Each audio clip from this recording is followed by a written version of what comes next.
We all believe in God, so yeah. MS-13 is one of the major gangs. And they are satanic also. That was my question. So very I'm little. sorry. No. But I would hope you will explain it, because very little has been written in the West about this. They're satanic, yes. But actually, literally, can you explain? Well, they didn't start as a satanic organization. They MS-13 started in Los Angeles, in the U.S., because Salvadorans weren't allowed to sell drugs by the Mexican gangs.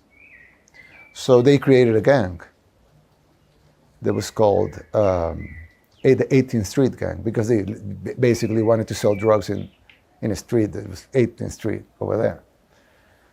But then division started they started dividing themselves and started infighting. So they created the MS-13.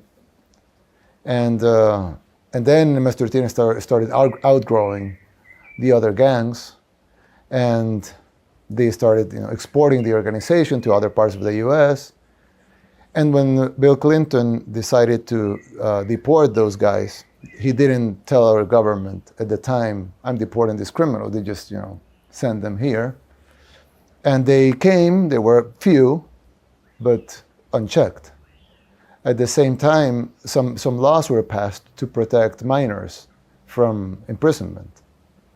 And of course, the gangs used that to recruit 15-year-olds, 16-year-olds, 17-year-olds. So at the beginning it was, some youth causing harm, assaulting, trying to control their territory, selling drugs, things that are bad, but probably not critical.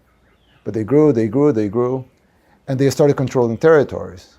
A few years later, they were actually a huge international criminal organization that they have bases in Italy, Guatemala, Honduras, El Salvador, the U.S.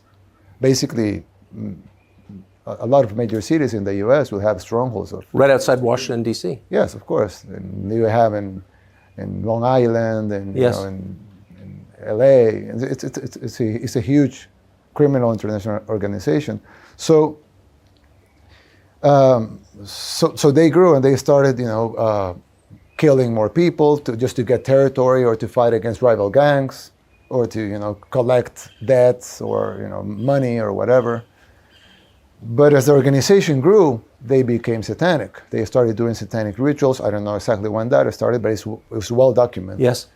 And in our arrest, we've even found altars and things like that. Yes, I've seen them.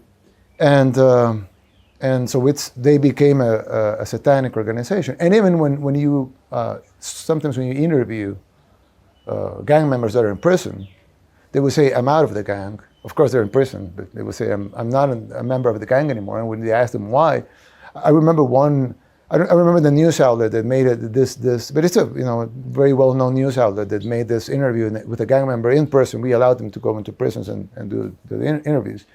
And the guy that they asked him, how many people have you killed? And he said, I don't remember. He didn't remember how many, probably 10, 20, he didn't remember. And then they asked him, and what is your position in the gang? He explained how he went up in positions, but I left the gang. I said, why did you left the gang? And he said, well, because I was used to kill people, but I killed for territory. I killed to collect money. I killed for extortion. But I came to to this house, and they were about to kill a baby. And the killer that had killed tens of people, said, oh, wait, what are we doing? Why are we going to kill that baby? And they told him, because the beast asked for a baby. So we have to give him a baby. So he said that he couldn't resist that. So he left the gang. He's in prison because, he's a killer. But he left the gang because he couldn't tolerate what he was seeing. So human sacrifice was a part. Well, in the United States a couple of weeks ago, or a couple of days ago, I don't remember exactly, I saw the news that they were going to kill a young girl, or they killed a young girl, I don't exactly remember, because it was a satanic ritual. It happened in the U.S. a couple of weeks ago. You may have come to the obvious conclusion that the real debate is not between Republican and Democrat or socialist and capitalist, right, left. The real battle is between people who are lying on purpose and people who are trying to tell you the truth. It's between good and evil. It's between honesty and falsehood. And we hope we are on the former side. That's why we created this network, the Tucker Carlson Network. And we invite you to subscribe to it. You go to tuckercarlson.com/podcast. Our entire archive is there. A lot of behind the scenes footage of what actually happens in this barn when only an iPhone is running. tuckercarlson.com/podcast. You will not regret it. So that's almost never described No. in English language press as clearly as you just described it. No. Which is weird, right?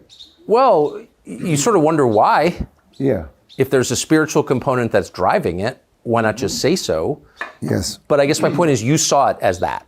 Yes, of course. There's a spiritual war and there's a physical war. And the physical war could be, that's the unofficial. Yes. That's the unofficial version. The spiritual, if you win the spiritual war, it will reflect into the physical war. So I